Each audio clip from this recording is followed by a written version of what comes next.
Bharatiya Janata party का सदस्य बनने के लिए 8800002024 पर मिस्ड कॉल करें। निवेदक भारतीय जनता पार्टी बिहार।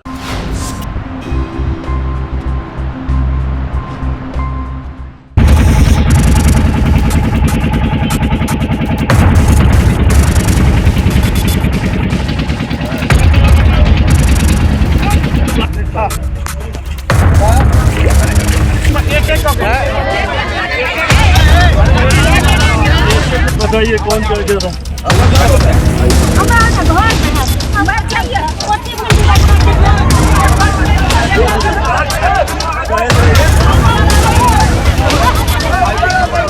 नमस्कार, आप लाइव सिटीज देख रहे हैं। मैं हूं आपके साथ काव्या। नेपाल में हो रही भारी बारिश के बाद गंडक बराज और कोशी बराज से 12 लाख क्यूसेक टन पानी छोड़ा गया, जिस कारण बिहार के कई जिलों में जो है तबाही मचा हुआ है। तस्वीर लगातार हम आपको दिखा रहे हैं लाइव सिटीज के माध्यम से। तमाम तस्वीरें हम आप तक साझा कर रहे हैं, चाहे वो दरभंगा की तस्वीर हो, मधुबनी की हो, सहरसा की हो। तमाम जिलों से जो तस्वीरें निकल कर सामने आ रही है, हम तमाम तस्वीर आपको दिखा रहे हैं। किस तरीके से जलमग्न हो चुका है पूरा जिला और किस तरीके से लोग जो हैं वो घर छोड़ने पे मजबूर हो गए हैं। लेकिन चिराग पासवान केंद्रीय मंत्री सहरसा पहुंचे हुए थे इसी कड़ी में और बाढ़ पीड़ितों से उन्होंने मुलाकात की है, जायजा लिया है कि आखिर ज़मीनी हालत क्या है, किस तरीके से लोग रह रहे हैं। चिराग पासवान नाव से जो है तमाम चीज़ों का मुआयना लिए हैं, तमाम चीज़ों का निरीक्षण किए हैं। तस्वीरों के माध्यम से आप देख पा रहे होंगे। आपको बता दें कि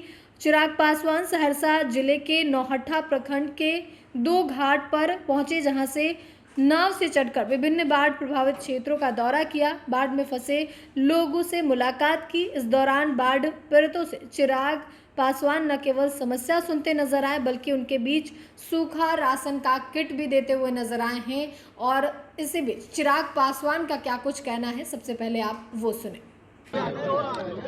देखिए, हमारे प्रधानमंत्री आदरणीय नरेंद्र मोदी जी और मुख्यमंत्री नीतीश कुमार जी, दोनों सरकारें इस बात को लेकर तत्पर और चिंतित हैं कि ये जो एक आपदा आई है, जो एक लंबे समय के बाद जिस तरीके से हम लोग के पड़ोसी देश में नेपाल में जिस तरीके से संकट आया और उस संकट का प्रभाव सीधा बिहार में हम लोग को अपने राज्य में देखने को मिला और कई जिलों में इसका असर हम लोग को देखने को मिला। लगभग 12-13 ऐसे ज़िले हैं कोसी उसके अगल बगल के जो इससे बुरी तरीके से प्रभावित हुए। उम्मीद से कई ज़्यादा मात्रा में इस बार पानी को छोड़ा गया, जिससे जितने निचले इलाके हैं उस पर इसका बहुत ज़्यादा बुरा प्रभाव पड़ा। केंद्र सरकार, राज्य सरकार तत्परता से एनडीआरएफ की टीमें हो, एसडीआरएफ की टीमें हो, इस बात को सुनिश्चित कर रही हैं कि सबसे पहले रेस्क्यू, इवैक्यूएशन हो, ताकि उसमें किसी तरीके की कोई दुखद घटना हम लोग को सुनने को ना मिले। पिछले 2 दिन में केंद्रीय गृह राज्य मंत्री आदरणीय नित्यानंद राय जी ने भी एनडीआरएफ के साथ बैठक कर इस बात को सुनिश्चित किया कि रेस्क्यू इवैक्यूएशन में हम लोग किसी तरीके की कोई लापरवाही ना बरतें। कल देर रात तक, आज सुबह तक इवैक्यूएशन का अधिकांश कार्य को पूरा कर लिया गया है। यहाँ से अब ज़रूरत है रिलीफ की और रिलीफ के बाद ज़रूरत है उनका पुनर्वास करने की। रिलीफ के लिए यहाँ पे कम्युनिटी किचन्स की व्यवस्था कर दी गई है। उसको लगभग दुगना, ज़रूरत पड़ने पे उससे ज़्यादा संख्या में आज के ही तत्काल प्रभाव से उसको बढ़ाया भी जा रहा है। ऐसे इलाकों में जहाँ से ग्रामीण बाहर नहीं आए हैं और वो क्षेत्र एक आइलैंड में तब्दील हो गया है, वहाँ पे सूखा राशन की व्यवस्था भी पहुँचाई जा रही है। धीरे धीरे संतोष की बात यह है कि पानी का स्तर अब घटने लगा है, धीरे धीरे पानी का स्तर नीचे जाने लगा। पर जहाँ एक तरफ ये संतोष की बात है, वहीं यहाँ से कार्य और ज़्यादा बढ़ता है। जब पानी नीचे जाता है, जो मलबा, जो कीचड़, अभी हम लोग भी कीचड़ था उसमें हम लोग भी फंसे काफ़ी देर तक। अब धीरे धीरे अब ये समस्याएं आएंगी, जो जानवर हैं जो इसमें जो मर गए हैं उनको लेकर किसी तरीके की कोई बीमारी, महामारी ना फैले, उसको लेकर भी अब और ज़्यादा सजगता से स्थानीय प्रशासन इसके ऊपर कार्य करेगी। इन तमाम चीज़ों को लेकर आज सुबह भी डीएम एसपी सबसे हमारी बातचीत हुई कार्यों को लेकर। ये विश्वास हम लोग दिलाना चाहते हैं कि केंद्र सरकार, राज्य सरकार अपनी तरफ से हर संभव प्रयास करें।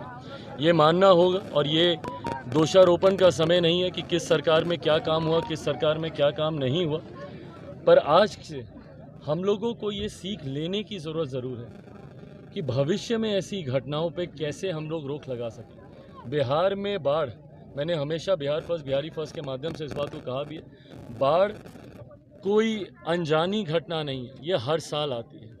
ज़रूरत है हम लोग को इसके परमानेंट सॉल्यूशंस पे काम करने की।